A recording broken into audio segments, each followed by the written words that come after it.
Good evening, I'm Kevin Christopher. And I'm Nancy Cox. Thank you for joining us at 6. A major storm system is moving toward the East Coast and it could brush southeastern Kentucky. Bill Mack is tracking the system and what the models are showing us so far. And the models were just kind of almost tossing out at this point because they keep going back and forth. So we'll give you the human forecast coming up in just a minute. As we're looking now on the Max Track Live Doppler, okay, we're good now. We're good tonight. We're good tomorrow. It's tomorrow night into Sunday where life could get a little more interesting. Now for us tonight, it's been the case all day long. We've had clouds south, clear skies to the north. That will continue through the evening hours as well. By the way, where the sky is clear, it will get really cold. As we get you into tomorrow morning, clouds have thinned for a lot of us, but we'll begin to see them increasing as we head into tomorrow afternoon in advance of this storm that is right now back in Texas and New Mexico. We're talking 8 o'clock tomorrow night. Again, we're still pretty quiet, but by the early morning hours of Sunday, you'll notice we're at the northern and western edge of a storm that's going well to our south. We are also going to be close enough that what is falling out here likely be in the form of snow and some accumulation. Looks to be a pretty decent bed in the southeastern corner of Kentucky, maybe a couple of counties in from the Virginia line, maybe around the Jellicoe area if you're going down I-75. Bottom line is it's going to be cold, and it's cold now. We're already down to freezing in Lexington, same in Frankfort, Mount 34 and Mount Sterling. A little bit milder under the cloud cover across the south where we're seeing temperatures running middle and upper 30s. Your day tomorrow, hey, we're fine, just cold, mid 30s. We will talk about what to expect from this weekend system in just a couple of minutes. Thank you, Bill. The Whitley County Road Department salt trucks are ready to go if needed. We'll tell you about that Actually, we're going to tell you about that right now. Alexa Hellwig has details on preps in Williamsburg in tonight's LEX 18 Big Story at 6. Do you like snow? I hate snow. But as the manager of Butch's Market in Williamsburg, Victor Freeman is in the business of helping people get ready for potential snowstorms. Although heavy snow could miss Whitley County, the possibility of some, he says, has people talking. It is early. We've had snow this time of year before, but nothing that's got people excited. As an employee of the market for nearly 4 decades, Freeman has gotten to know the county road crews pretty well. With about 800 miles of roads for them to cover, he knows they work long hours. A couple winters ago when it was really bad, I stayed here all night, 2 nights in a row, so they could buy their fuel since they work 24/7 during the snow. If accumulating snow does hit this part of southern Kentucky, emergency management and the road department have plans in place. Their crew of 17 drivers will be on standby tomorrow night. You call some of them in, be ready, be prepared for it, and then go from there. If it hits, we start. So be prepared because Freeman says he'll be at the market ready to help his customers stock up on food and gas. The best advice is not to wait till after it hits. Do it now. Covering the news in Whitley County, Alexa Hellwig, LEX 18 News. Track the latest forecast along with us. Just log on to our website, lex18.com. You get that information when you're on the go with our free LEX 18 Storm Tracker weather app for your smartphone.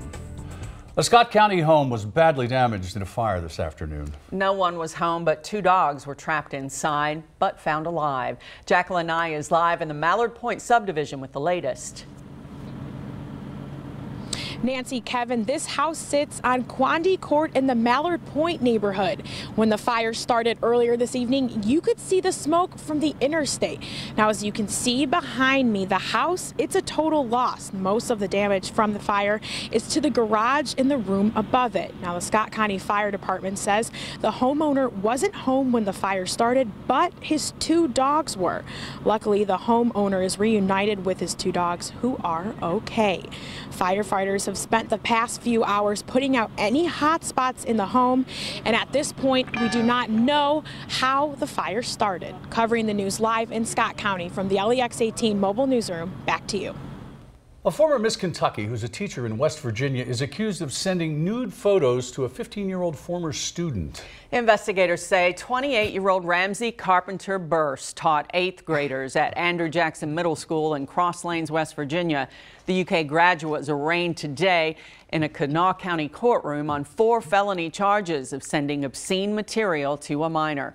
According to media in West Virginia, detectives say she admitted sending 4 nude pictures of her chest to the teenager via Snapchat. Burst was crowned Miss Kentucky in Lexington in 2014. LEX 18 was there when Lexington police closed in on one of 4 mass murder suspects out of Ohio. And now we're seeing more video from that day. This was November 13th near the entrance of Rood and Riddle Equine Hospital when officers arrested George Billy Wagner. Wagner, along with his wife and 2 sons, are charged with aggravated murder. Now here's the police body cam video of when police approached him. He had stopped at the hospital with a sick horse. The Wagners are accused of gunning down 8 members of the Roden family back in 2016 in Pike County, Ohio. Watch and listen as it appears Wagner is totally surprised by his arrest. Yeah, hold on, let me lock him.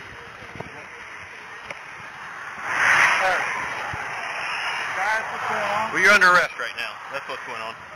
Prosecutors say a custody battle was the apparent motive for the murders. One of Wagner's sons had a child with one of the victims. Another hepatitis A case in a restaurant worker has been confirmed. This time it involves an employee at Red State Barbecue in Cynthiana. Health officials in Harrison County say customers are not at risk, but the owner of the popular barbecue brand decided to close the location permanently. LEX 18's Carolina Buchek reports. Unlike its usual upbeat lunchtime environment, the Cynthiana location of Red State Barbecue remained quiet and empty today. And this place will not open back up. We had a tumultuous year, and so we had a lot of ups and downs. Those downs include a September flood and now a hepatitis A case. When I got that call yesterday, it was devastating. Health officials say a cashier at the Cynthiana location tested positive for hepatitis A. They investigated and determined that customers are not at risk because the worker had no contact with food. But the owner of Red State Barbecue says the timing is just devastating. Just hours before he got the phone call confirming the Hep A case, he was figuring out a way to get his employees vaccinated. We were working towards trying to get this everyone vaccinated, but we were just a little slow afoot to make that happen. Now he's shutting the Cynthiana location down permanently and working on making sure employees at the other locations are vaccinated. We certainly want customers to understand that they can walk in and not even have to have a concern about those issues. Covering the news, Carolina Buchek, LEX 18 News. The FDA is warning anyone who has Bowers Candy's Mojescas to throw them away after a possible hepatitis A contamination at its Anderson County factory. The nationwide recall comes following last week's voluntary recall from Bowers Candies in Lawrenceburg after an employee tested positive for the virus. Bowers sells its sweets worldwide through major vendors such as QVC and Amazon. Customers should throw away any Mojescas bought after November 14th. So far, there have been no cases of hepatitis A related to eating the candies. George H.W. Bush was laid to rest yesterday in Texas. The loss of our 41st president hit hard for one Kentucky family in particular. Michael Burke spoke to Bill Farish about the loss of his former boss. The friendship between the Farish and Bush families runs deep. When he went to run for Senate in 1964, Dad was his very first personal aide. George H.W. Bush and Will Farish remained very close after then. The Bushes often stayed here on the Farish's Lanes End farm in Versailles. The 41st president was even a godfather to one of Farish's daughters. He would send little mementos to her with notes that he was so famous for sending. And eventually, Bill followed in Dad's footsteps. Because I was with him every day. Every day, in every way. In his late 20s, Bill worked as President Bush's personal aide during the final 20 months of his term in the Oval Office. This was on Air Force One, just... Who's that young man?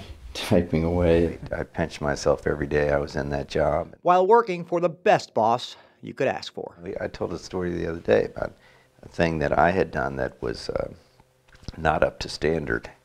And, it would have been an opportune time for him to really lay into me, and he didn't at all. Equal parts grace and toughness. To have that kind of fortitude and to be such a decent, humble, kind person. You don't find that combination very often. And when you do find that, the mission is quite simple. You didn't want to let him down. Covering the news in Woodford County, Michael Burke, LEX 18 News. Bill said only 3 non-Bush family members were graveside for the president's burial. His father, William, was one of them. 2 Kentucky National Guardsmen will be given the Army's highest peacetime award for saving the life of an elderly man in Davis County. Specialists Casey Brandel and Justin Stinnett are charged with pulling 87-year-old David Hamilton from his vehicle after he lost control and drove into floodwaters in February. Deputies say Hamilton lost control of his vehicle and plunged into water beside a highway. The guardsman saw the wreck and jumped in to pull Hamilton to safety. The two will be honored with the Soldier's Medal at a ceremony on Sunday. A Christmas competition is brewing between two firehouses in Lexington. Watch how two stations are getting into the holiday spirit with dueling light displays. That's next on LEX 18 News at 6.